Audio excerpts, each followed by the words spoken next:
This is the 11th generation Honda Civic, and it's a dramatically evolved and improved small hatchback. But it also has one big problem that I'm going to tell you about a little bit later. If you like this video, then do all the things that people who like videos like doing, like giving us a like, or perhaps even leave a comment. But the first thing you'll notice about the 11th generation Honda Civic is how much that exterior styling has changed, so let's get stuck in.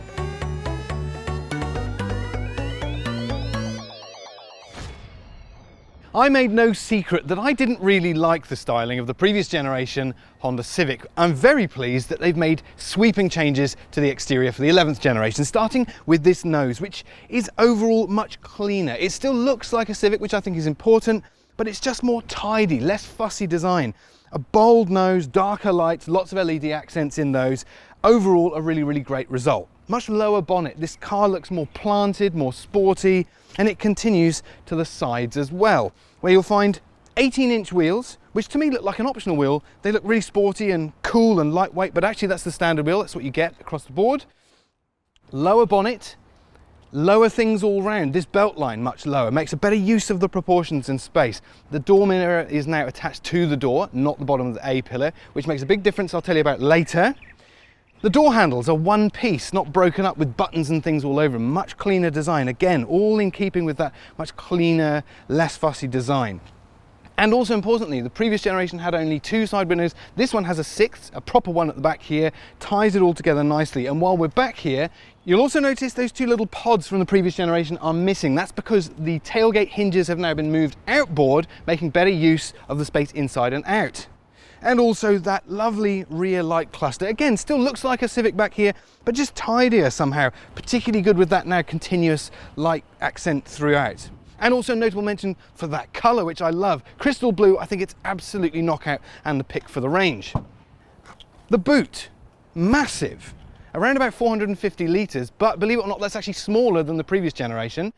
Again, I don't see that being a big problem because it is still huge and you can extend that space with 60/40 split rear seats. I love the fold-away parcel shelf. And this is another feature. I promise you, yesterday I thought my bag had been stolen because I'd forgotten I'd put it under there. Another 45 litres underneath the boot floor. Clever design touches everywhere. But this car, I really want to know what it's like to drive. So without further ado, let's get behind the wheel. On paper, it might not seem like much has changed. After all, this car has the same 1.5 litre turbocharged 4-cylinder that the previous generation had, and hanging off the back is a CVT automatic.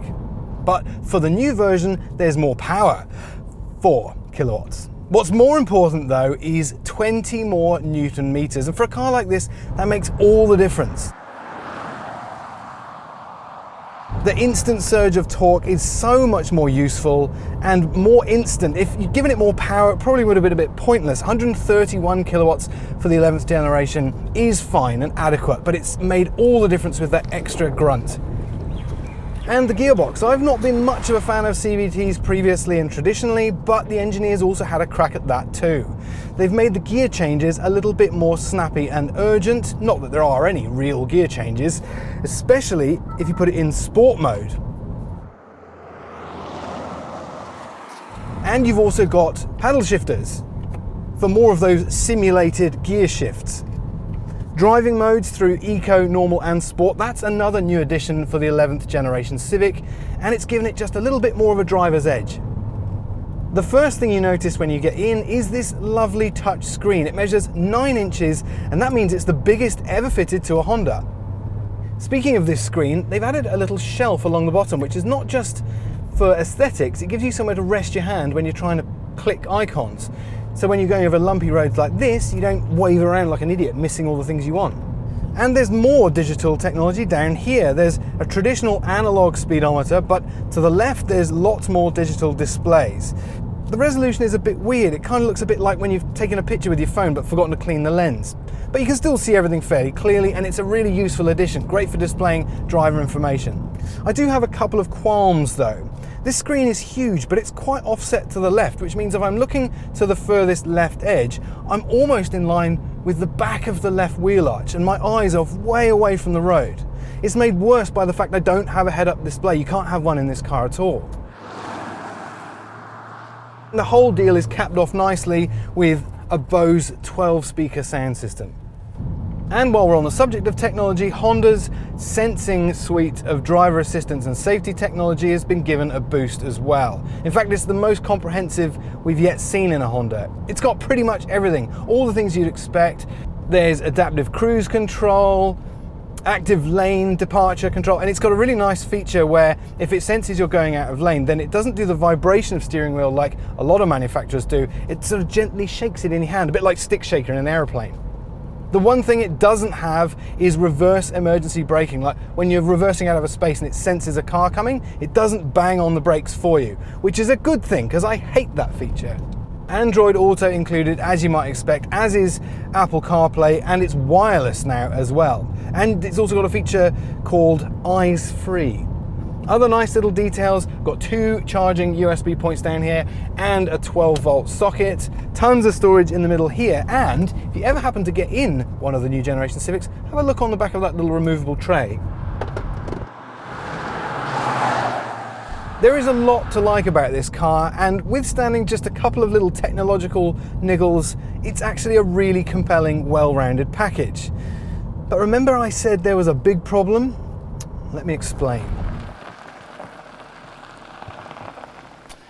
That car is $47,200, which is a lot. And instead of some of its traditional rivals, this car now goes up against entry-level versions of things like the BMW 1 Series and the all-new Audi A3. And for now, there's just one variant, the VTi LX, which means there's no entry-level version to perhaps save you some money.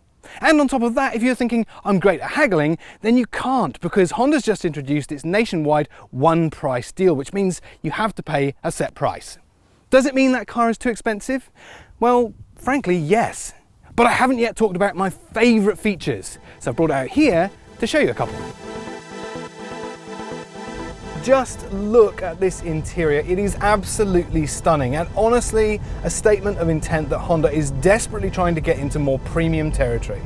They're pulling a similar trick to what Mazda did with its latest 3 and going really high class in materials and design and layout, compared with the previous Civic, which was honestly a bit of a mess. It had all these weird tiers and pieces and segments that made no sense. Now we've gone super clean, beautiful materials, everything is soft touch.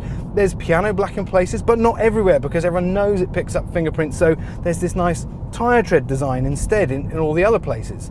Honestly, it has taken such a quantum leap into more premium territory, top marks. The leather on the steering wheel feels better. The seat leather is not actually leather, but feels very convincing. It's got synthetic suede for a more sporty feel. Honestly, it is standout. Great job. Included in this lovely interior is a fantastic driving position, one of my other absolute top things about the new Civic. It feels very unsmall carry, and by that I mean I've got a lovely long leg position, tons of headroom, it's got a nice angle of inclination. It feels more like a coupe or sports car than a small hatchback. And the other absolutely outstanding, unmissable thing is the visibility, and that's no accident.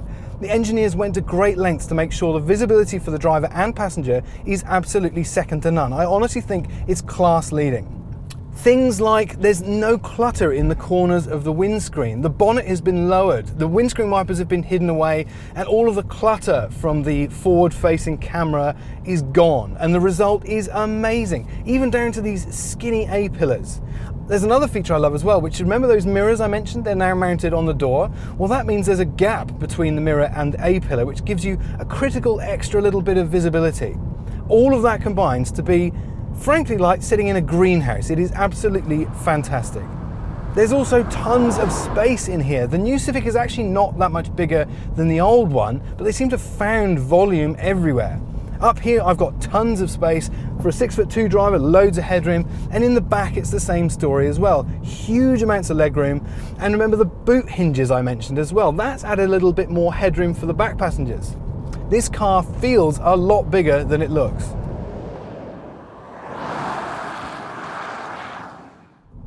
Perhaps the most delightful and surprising element to this new Civic though is its chassis. For just normal cruising around on normal Australian roads, the damping is good, the comfort levels are excellent. And there's a notable improvement to noise, vibration and harshness levels. Now, the engineers, rather than trying to just wrap everything in sound insulation, actually went back to the sources of where those noises come from and eliminated them before they happen. And the effect is really noticeable. But find some more enjoyable roads, like these, flick the Civic into sport mode, and that's when this chassis really comes alive and shows you exactly what it's got to offer. It is absolutely brilliant. First of all, the steering. It's beautifully precise, just the right amount of weight, and gives you tons of confidence to lean into these corners. And that's backed up with amazing levels of grip. Now that might be mostly down to Goodyear Eagle F1 rubber in each corner, but there's no doubt that this chassis has been tuned more for people that want to have fun as much as just cruising around enjoying the comfort. There's a lovely neutrality as you go through some of these corners. It's very flat, but not at a cost of all smoothness and comfort. And it feels like there's almost 50-50 weight distribution. Really enthusiastic driving cannot shake this chassis at all. I can say with quite a degree of confidence that this chassis has got enough ability to take a lot more power. Now, you know what I'm implying when I say that.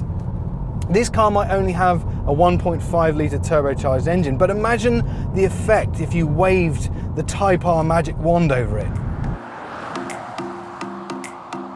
The 11th generation Civic is a little bit expensive, but if you're prepared to stretch to that extra expense, then it does offer a lot, and it certainly does step into more premium territory that it never has before.